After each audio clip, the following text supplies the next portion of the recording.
अभी तो जो टेस्ला कार परसों मेरे घर पर लाई गई थी, तो वो एलन मस्क मुझे मिले थे, उन्होंने वो हाइपर लूप बनाया। तो मेरे पास अब जगह है 120 मीटर बीच की, दिल्ली मुंबई के बीच में।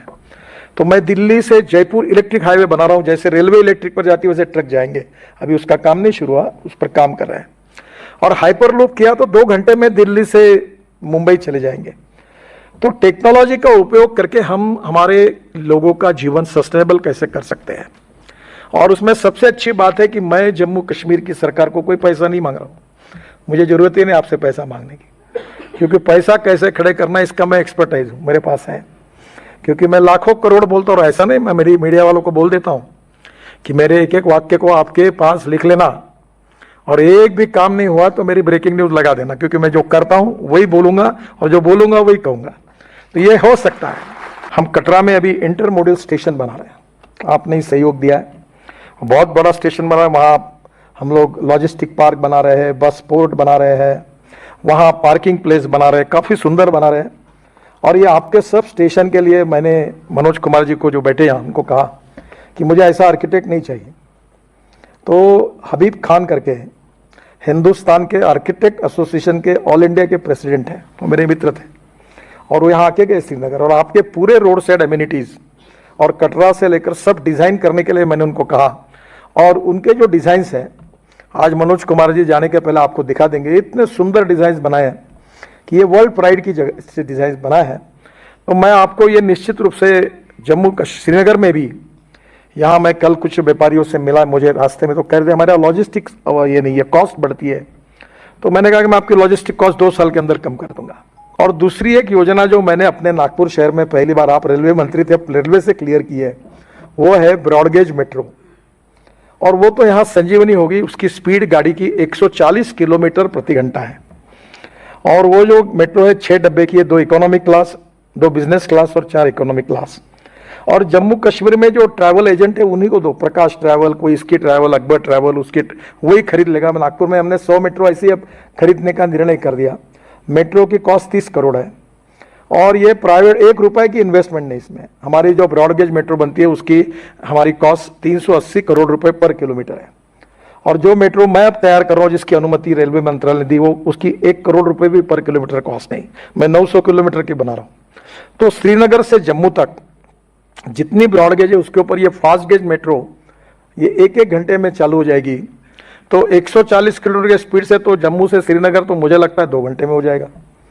और इसलिए टेक्नोलॉजी का उपयोग करके यहाँ जितना कुछ बदल होगा उससे तरक्की होगी। पर मैं केवल जम्मू के श्रीनगर तक की बात नहीं कर रहा हूँ, मैं आपको दिल्ली से जुड़ने की बात कर रहा हूँ। और वो यही है कि दिल्ली से कटरा हम लोग एक नया एक्सप्रेस हाईवे बना रहे हैं। अब मैं ये कहता हूँ तो लोगों को भरोसा नहीं होता, क्योंकि महाराष्ट्र में जो रहे उनको दिल्ली से मुंबई 9 घंटे लगते थे। तो बाद में मैं कह रहा था कि 2 घंटे होगा तो लोग हंस रहे थे, पर अब रोड बन गया तो 1.25-2 घंटे में आते हैं। मुंबई हाईवे पे गया था जो हमने बनाया, 70% काम हुआ है कि दिल्ली से मुंबई 12 घंटे में।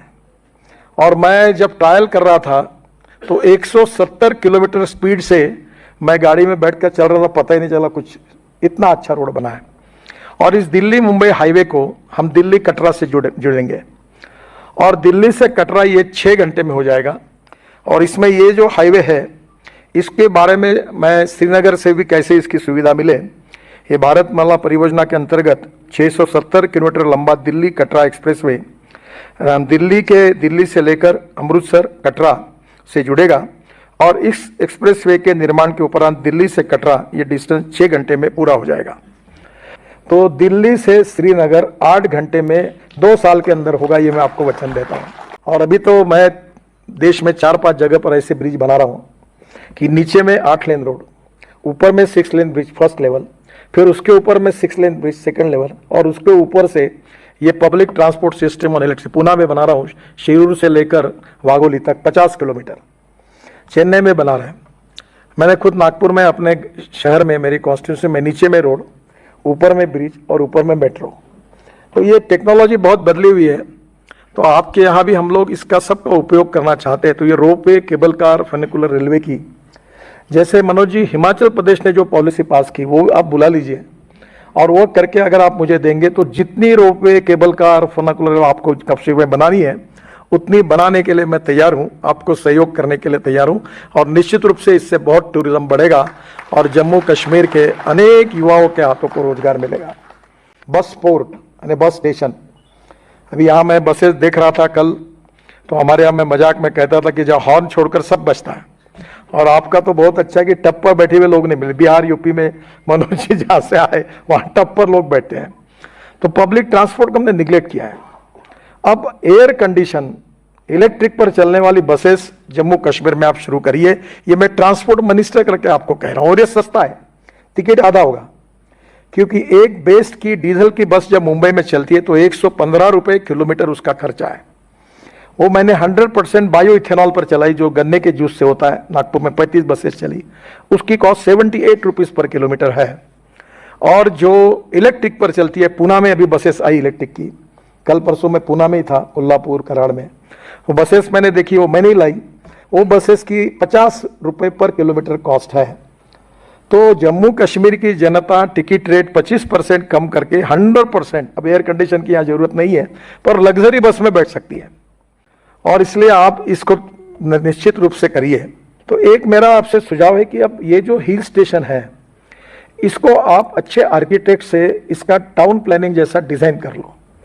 कल मुझे गुलमर्ग में भी देखने को मिला कि जिस प्रकार का क्लीननेस यूरोपियन स्विट्जरलैंड में मिलता है वैसा नहीं है।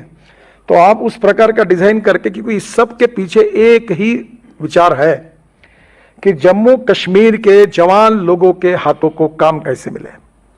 और टूरिज्म ये ऐसा सेक्टर है कि जिसमें 48% कैपिटल इन्वेस्टमेंट, ये केवल एम्प्लॉयमेंट पोटेंशियल क्रिएट करने के लिए होती है, जिससे गरीबी दूर होगी, रोजगार मिलेगा, इन्वेस्टमेंट आएगी, समृद्धता और संपन्न